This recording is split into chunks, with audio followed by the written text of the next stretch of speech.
Excuse me. How can I help you? I dropped my glasses off this morning. Are they ready? No. Isn't this glasses in an hour? No, this is glasses in about an hour.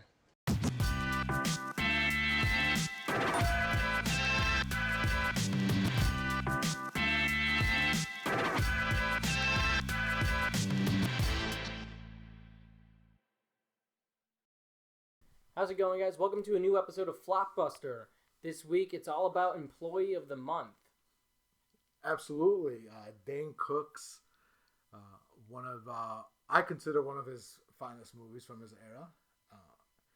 So it's an enjoyable film for me. My first time watch on this. Another first time watch. Same thing happened with Club Dread. I had never seen that. So when it comes to this movie, I don't really have a lot to say about Dane Cook. I know he was widely hated. We talked about it before the show. A lot of comedians claimed he stole jokes. Yes. He was rewarded kindly for it with starring vehicles in movies. Those movies were all critically reviled and hated. So I never really got to see anything he's done. I know him from a couple little things. I tried to watch his stand-up. Wasn't really for me. He's been in Mystery Men, which I really like. Yeah. Dan in Real Life. But this is the first time I sat down and watched a Dane Cook movie. You and Steven, who came on last week, recommended that we cover this one. The reviews are pretty terrible. Oh, yeah. But Terrible reviews. Across the board. It has 32% on Rotten Tomatoes. Which is funny, right? Is as far as it's hated by people, it actually did pretty well at the box office. It made $32 million on a $12 million budget. it's not bad. It's not bad. So he definitely has a lot of fans. It's just for a lot of people like yourself, his comedy isn't for them. His comedy isn't for me either. I really can't sit there and watch his stand up. Yeah. I just don't like his delivery. I don't like that when a joke doesn't work, he has to like re-say it again, but this time he's like screaming it. He's like, yeah. Well, that's what he was doing for me. I try to watch, the specials that people were saying, oh, it's really good, and there's a lot of people that really like him. It's either one of those guys like you love or hate, like a Amy Schumer. Yeah. Who also got accused of stealing jokes, so they have that in common. But so when I came to this movie, that was my biggest concern. Like, all right, we'll watch this. We mentioned it over dinner last week. Gabe brought, I think, who brought it? Somebody brought it up. Employee of the Month. I think our girlfriends brought it up, to be honest. Yeah, I know Victoria said she really liked it. And then Steven and you were echoing that and saying, oh, yeah, we should cover Employee of the Month. Yeah. And I was like, all right, I've never seen it. I was shocked that you guys said that one because I thought we would go with like a famous bad movie, see if we could try to redeem that. So I said, okay, I'll finally watch it. I didn't know what to expect. I've seen the trailers a bunch and promotional material and stuff from, back in 2006. Right. Which is it's a fun movie. It's a movie that you could just get lost in it, and you just not pay attention to anything else for like 90 minutes. It's just it moves pretty quickly. I mean, it's a pretty simple story. Guys. It's no worse than all the other sort of bro type comedies of the heyday. It's even got all the same sort of cast members that you would see, like the hitchhiker guy from Something About Mary, right? Or any of his coworkers. Andy Dick is in the movie. Andy Dick's in the movie. Hilarious in the movie. Andy Dick was also, what else was he in that we watched lately? Dude, Where's My Car? Yeah, he was the guy in the cage. So this is my first time watch, and I actually had a lot of fun watching it. And I thought Dane Cook wasn't bad. No, as far as an actor, Dane Cook's actually he's decent. He's charismatic. He's charismatic. I mean, he was charismatic as the cook in Waiting. That's another one. I actually did like him in Waiting. He was good in that. Good Luck Chuck, for as bad as, also that one is also pretty badly reviewed. One's been that one was fun. His last big movie would say My Best Friend's Girl with Jason Biggs. That one was actually a fun watch as well. So as far as an actor's concerned, he's pretty decent, I feel like. Yeah, I felt like in this, it was like, okay, this is easily a role like Ryan Reynolds could have or would have played. Yeah. So I had a lot of fun watching him. It was really cool to see Heelys. I used to wear Heelys all the time.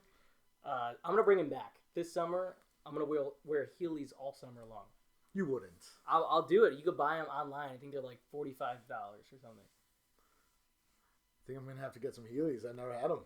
Let's do it. Well, I think people will be like, man, what shoes are kids are going to be like? Their minds are going to be blown. They're like, what are those? These are Heelys. We're bringing them back in style. You probably never heard of them. They were cool for like one summer, and then they just disappeared off the shape of the earth. Yeah. The face of the earth. My bad. But yeah, he wears them in this movie, so I thought that was pretty funny. But it's what mainly works in this movie is the cast of characters. It's like a lot of character actors that you've seen in other movies, and it's really goofy. You know, it's not very concerned over who it offends or if it really lands on the joke. You know what you're going into if you see a movie called Employee of the Month about two guys fighting over essentially who's going to sleep with the new girl at the job. Basically. Yeah. I mean, I think there's been a lot of guys that fought over Jessica Simpson, though. So I don't blame them. And this is, you know, the mid 2000s was her time. Which she came out in a bunch of movies during this time. She did, like Dukes of Hazzard, which that's another one we could possibly cover on the channel. I know I've actually never seen that one. I have seen it. I think it's not that bad, and it's directed by a guy that you're a big fan of from Broken Lizard. Okay. Yeah, so I know that one's pretty fun. Anyway, sidetrack, but yeah, she's in that. She's the sort of I guess the hot female lead in that one. She plays their cousin. And it makes sense. The South cousin. Yeah. Hot female lead. In this one, in this one, she's a hot cashier transferring in. You know, we haven't mentioned who I thought was basically the star of the show, of the movie. Yes, we haven't got to him yet. I honestly think if this was made, like, let's say this year, right? He would be the main, like the main actor. Like, they would promote it as him staying the starring role. But that's Dak Shepard. Everybody likes to hate on Dak Shepard, but I really find him enjoyable in almost all the roles that he's done, and I feel like in this one he steals the show. There's stuff that I feel like he doesn't work in, but I feel like he works more than he doesn't work. I know there's people that just hate him and they don't like his brand of humor. I haven't seen Chips. I can't comment on Chips. I love Chips. But I like him in Baby Mama. I saw Hit and Run, a movie he did a couple of years ago, maybe about 9 years ago with Bradley Cooper, and I thought that was a fun one. It was pretty fun. In this, I think he's really great in that sort of douchebag role. He's got the platinum blonde hair. He's got a sidekick played by the actor. The same hair you were rocking a year ago. Same hair I was rocking a year ago. I should bring that back. And his sidekick is played by Pedro from Napoleon Dynamite. Yeah, Efrain Ramirez. Yes, he's funny in everything. Every time I see that guy, he's super hilarious. And here he plays his sidekick, Jorge. Yeah. You know, so Dax definitely for me still steals the movie. He's really funny.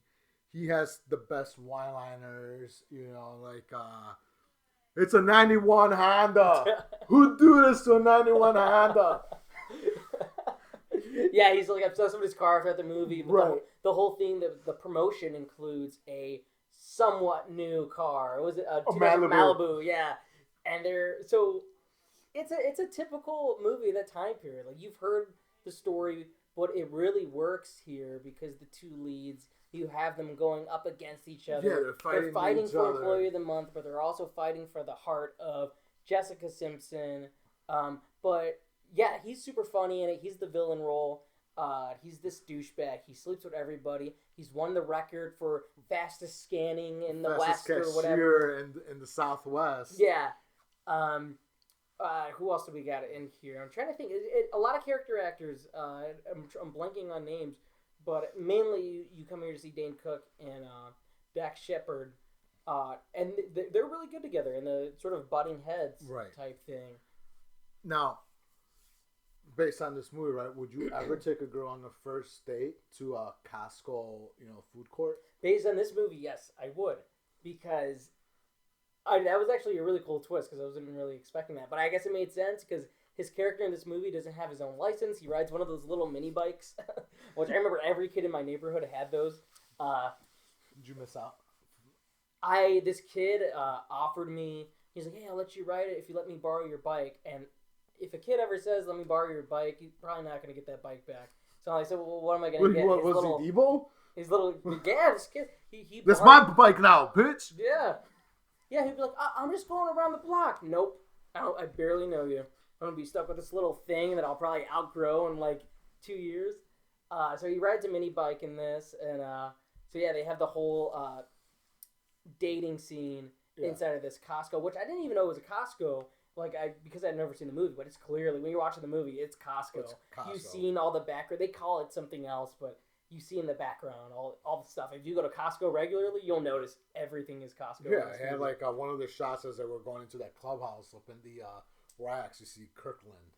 Yeah, if I work, this makes me want to work at a Costco though, because I feel like man, why has anybody thought that? Make a little clubhouse in there and you go in there. Because it's not safe. It's not safe. I've been up in those things. But yeah, he takes Jessica Simpson on a date inside of the Costco. Yeah. They do a little mini golf course. They watch a movie on a plasma Bride. projector. And you got Dax Shepard trying so hard to jeopardize him because Dane Cook poses a threat to him to become Employee of the Month and win the manager role. But they already set up in the movie that these are two guys that have a history and they deeply resent each other. Dax Shepard's always somebody that has been raining on Dane Cook's parade. Even before we jump in and meet them, it's just like these guys hate each other. And now it's just like they always fight over a woman, but this time it's different. Right. I mean, this time it's Jessica Simpson. It's Jessica Simpson. In this movie, she does have one defect, though. She has those big ears. She has really big ears. Which wouldn't matter. Yeah, I don't think for most people it would matter.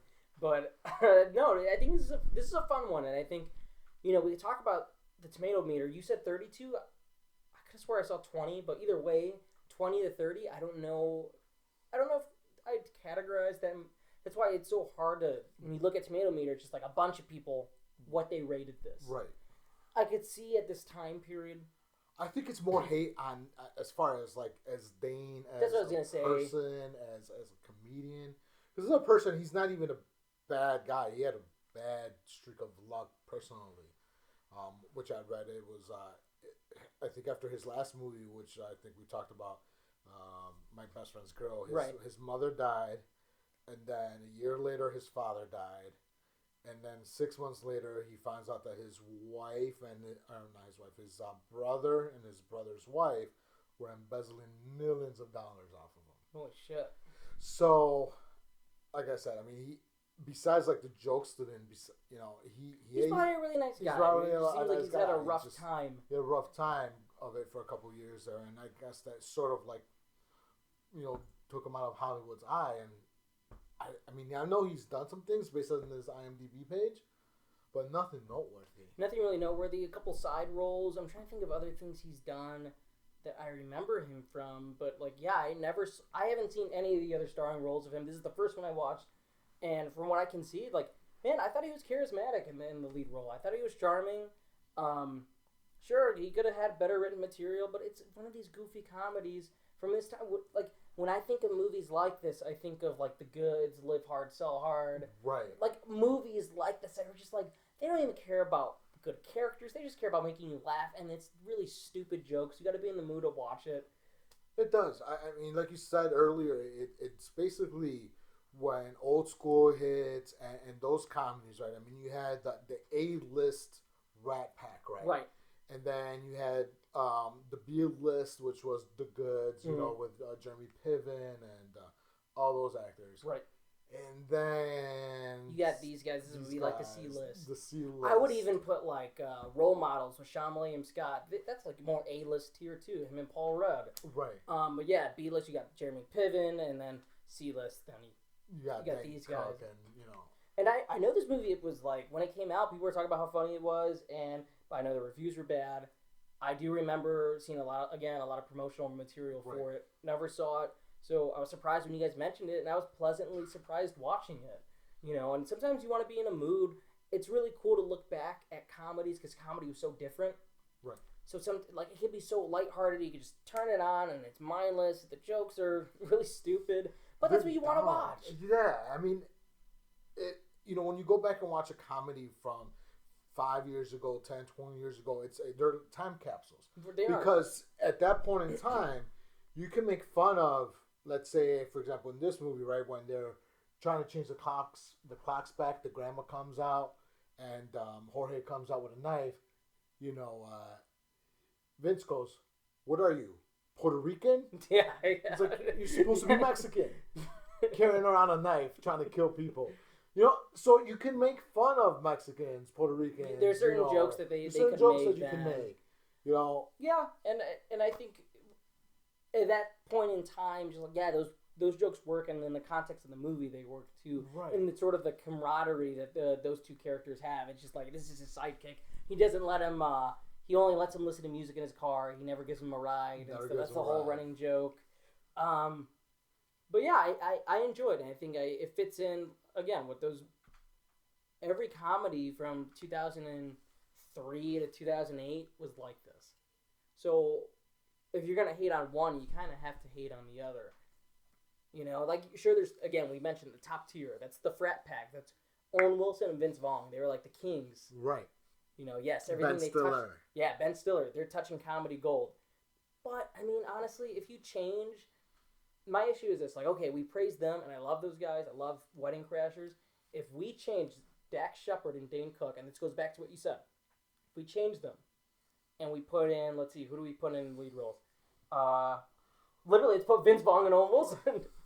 Imagine this movie, and it would be more well received, and it would, half of it would have to do with the hate Dane Cook had, and the other half would have to do. There's a lot of people that don't like Dax Shepard either. They don't. Oh, and you gotta remember, this was Jessica Simpson's heyday. She had that Nick and Jess show. Yes, and so she's got a lot of hate herself. She has a lot of hate herself because of people think of her as like the ditzy blonde, and she had the chicken of the sea comments, Yeah. So it's like, people. So you have three people in starring roles that people hated. And then you had what's his name, Dick, whatever. Andy Dick, who's always been hated. controversial. Yeah, everybody always hates on Andy Dick. So I mean, I thought he was hilarious in this. It's a really small role, and it's the same running joke, but I was laughing. The funniest part. Oh, I mean, one of the funniest parts, and it's very memorable for me, right? And it does include Andy Dick in it. Is he has thick Coke bottle glasses. Yeah. And he's the optometrist of this Costco. This lady walks up to him, right? And it was like, "Are my glasses ready?" And he's just like, his eyes are going crazy. They're going everywhere. Right. And then he's like, "I don't know. Well, his glasses in about an hour." And then she's like, "Are you looking at my tits?" And like the camera pans into him. And he doesn't even know what he's looking at. He doesn't even look at it. He's like, I'm not sure. I'm not sure. As you can see, his eyes are screwed. His eyes are just like totally screwed. I think, when I think of those guys, and there's such 2000 actors, when I think of 2000s, I think of little character actors. Again, like I said, the guy from Something About Mary plays the hitchhiker that killed somebody, and Ben Stiller picks him up. He's in this movie. He plays Dane Cook's best friend. Right. Iqbal. Yes. We also have Iqbal that he's always missing work. I wish I had his schedule though. Like every time, "Hey man, can you cover for me? Can you cover me so I can go to my kid's game?" The soccer game and yeah, these are like great these are like the best coworkers in the world. Yes, but he gets hated on like towards the end. So more of the premise of the movie, he's a slacker because he lost all his money in the .com bubble. in a startup. In a startup, and then he lost all his money, and he also lost his grandmother's money, which is why he's living with his grandmother. And so he just decided, "I'm giving up on life. I'm giving up on working hard. I'm just gonna take this Costco job."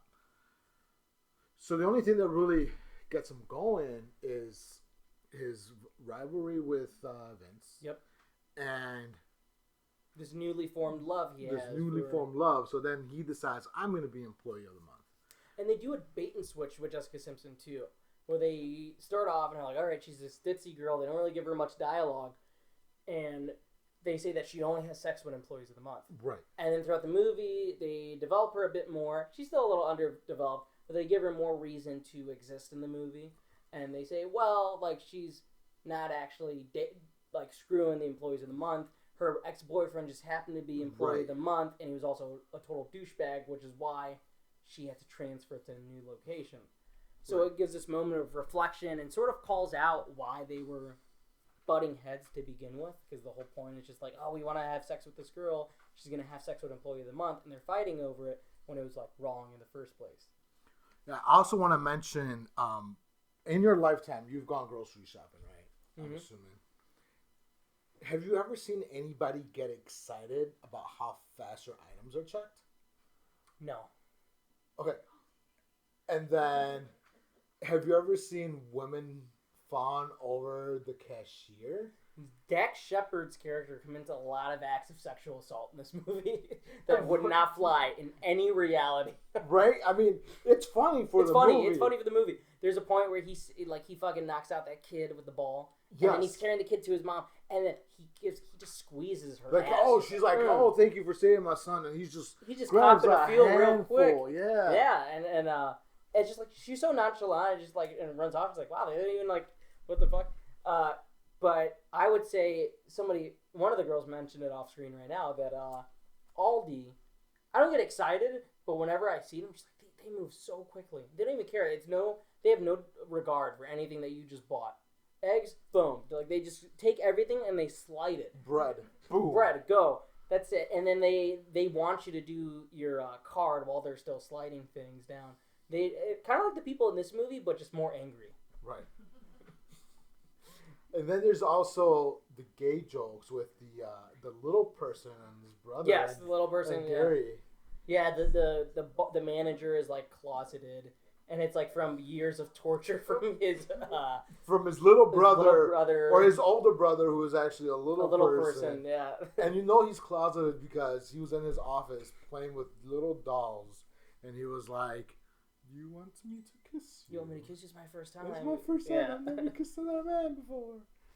Yeah, but I would say, you know who else I would put in the C list of the comedians that maybe later on, I know he had a very successful TV show and whatnot, but when it came to projects outside of it, he was seen as the C tier.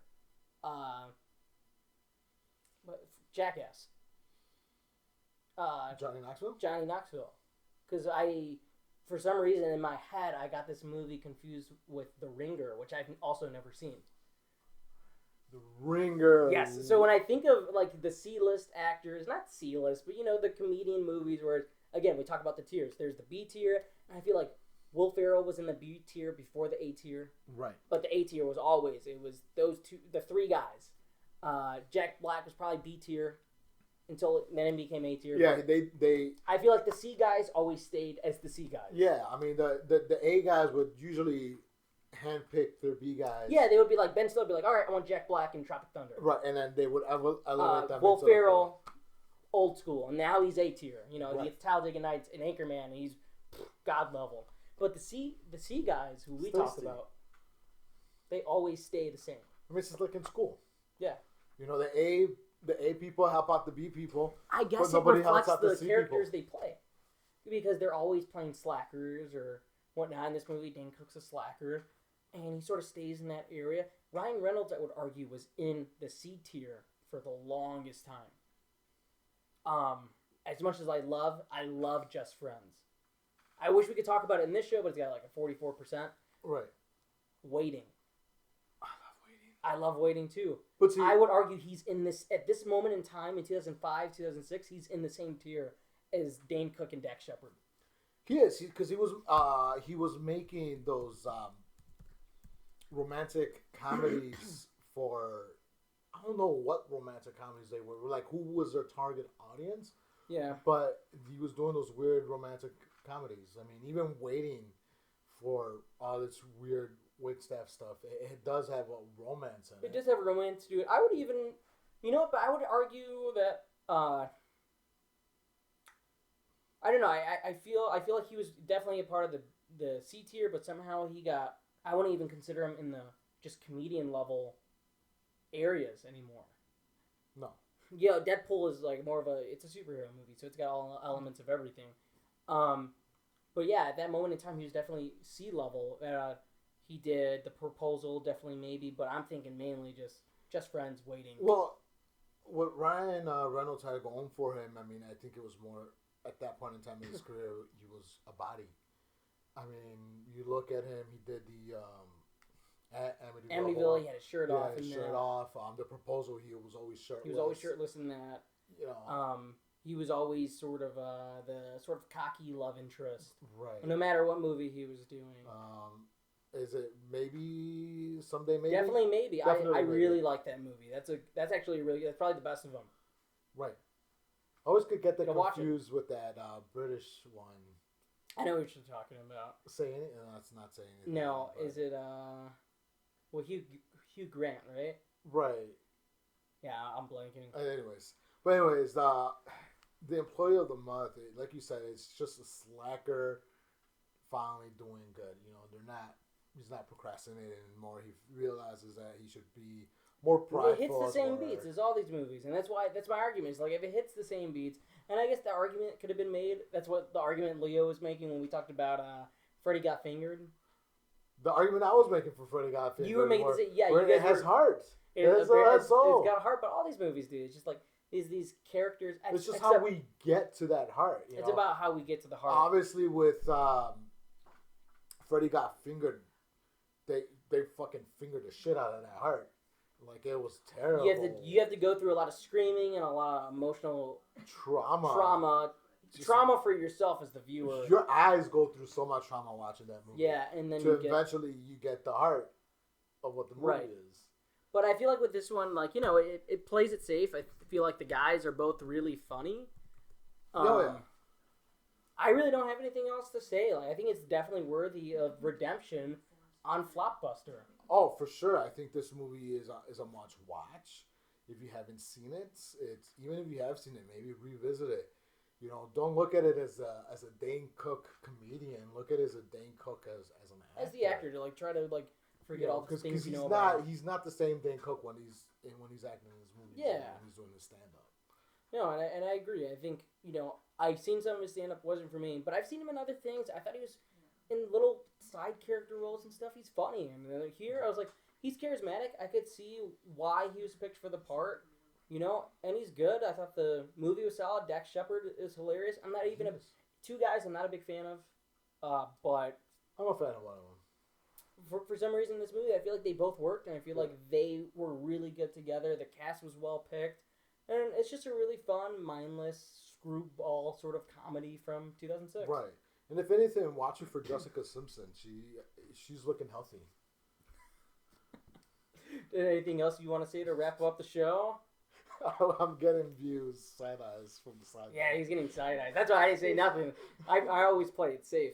But we'll definitely have some more Jessica Simpson on the show. Hopefully. Oh yeah, we could probably just go through all our movies. I'd say, but yeah, no, this was fun. I thought this was a really cool pick. I was happy that we went with this instead of an obvious choice. I feel like we've been doing that lately, just the non sort of obvious choices. Yes. No. Sometimes we gotta go back to obvious choices. Maybe we'll see. I feel like we've been on a good run of not so obvious stuff. No, absolutely. But yeah, I mean, it was a good pick. I'm glad you enjoyed it. I think this is the second time I've saw this movie because I rewatched it yesterday, and I know by myself I watched it like a month or two ago. I think I even mentioned it, and Jess was like, "Oh, I want to watch this again." So I was like, "Yeah, well, we rented it yesterday and watched it again." Like, it's one of those movies, honestly, that if I owned it, it would probably be playing just for like background noise or something. It really is one of those movies you can. You could just pop it in, and you just don't really need to pay attention to it, but you know what's going on. You know it's going to be some funny parts coming up, and you just watch it. Like, I know Jess's favorite part is the clubhouse. Even yesterday, she's like, "Is this the movie where they have that little clubhouse and the thing?" Yeah. It's like, yeah, it is. So. Yeah, this is fun. I think it's good. I really got nothing else to say. Maybe we'll cover more Dane Cook movies. Maybe we'll do Good Luck Chuck. Yeah. We'll see. Jessica Alba's my wife to be. Well, there you have it. More Dane Cook on the way, I guess. Well, thank you guys for watching and checking out this episode. If you've seen Employee of the Month, let us know what you think in the comments below. If not, check it out. It's a really fun movie from 2006 that was widely hated, but Reflection's not bad at all. Absolutely, and I'm probably going to be buying a piece of shit Honda sometime soon, so I'll let you guys know. All right, peace. Thank you guys for watching.